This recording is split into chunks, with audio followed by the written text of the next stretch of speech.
Հարգելի հայրենակիցներ, պատիվ ունեմ խմբակցությունը առաջարկել է հայտարարության տեքստ, ազգային ժողովի հայտարարության տեքստ, որում արձանագրված փաստերը հայտնի են բոլորին։ Պարզապես այս հայտարարության մեջ դրանք կրճատ շարադրված են։ Նշեմ նաև, որ այս փաստերը կարելի էր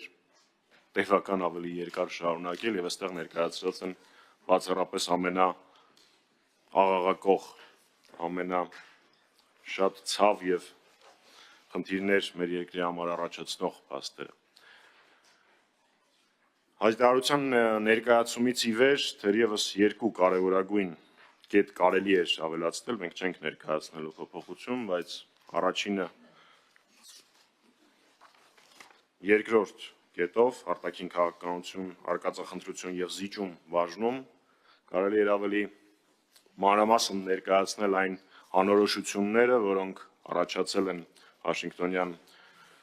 արձանագրությունների, Վաշինգտոնում կնքված փաստաթղթերի հետ կապված Նիկոլ Փաշինյանի վերջին ելույթների համատեքստում եւ երկրորդ ժողովրդավարական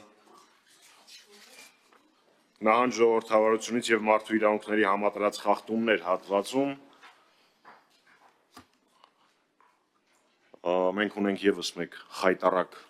ապօրինի որոշման օրինակ, ուրբաթ օրը Միքայել arczepiskopos Հաճապահյանի նկատմամբ կայացված ապօրինի որոշումը, որը նույնպես եւս մեկ անգամ ընդգծում է մեր երկրում ժողովրդավարության հետնահանջը, իսկ կարծում եմ ժողովրդավարության հետնահանջ բառակապակցությունը արդեն տեղին չի, շատ մեղմ է օգտագործելու համար այն գործընթացների համար, որոնք տեղի են ունենում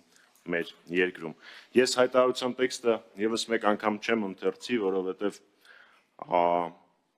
ի թիվս այլ դատարված գործողությունների այս հայտարարության շրջանակներում իրականացվել են լսումներ, որոնք իրենց արդյունքները արդեն իսկ գրանցել են հասարակաքաղաքական իրական ընդդիմադիր հասարակաքաղաքական դաշտի կոնսոլիդացիայի տեսանկյունից,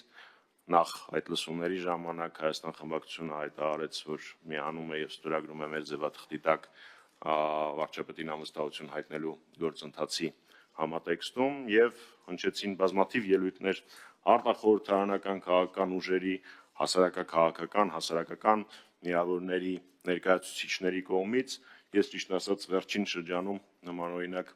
կոնսոլիդացիայի դեպք չեմ հիշում, ուստի սա կարող ենք համարել լավ սկիզբ, որպեսզի որևէ մեկի մոտ տարընթերցում չառաջանա, առաջին հերթին մեր քաղաքացիներին տեղեկացնում եմ եւս մեկ անգամ, որ սա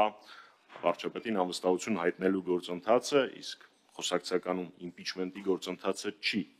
Սա հայտարարություն է, որ արձանագրել է մեր երկրում արտաքին քաղաքական եւ ներքաղաքական, ինչպես նաեւ անվտանգային խնդիրները,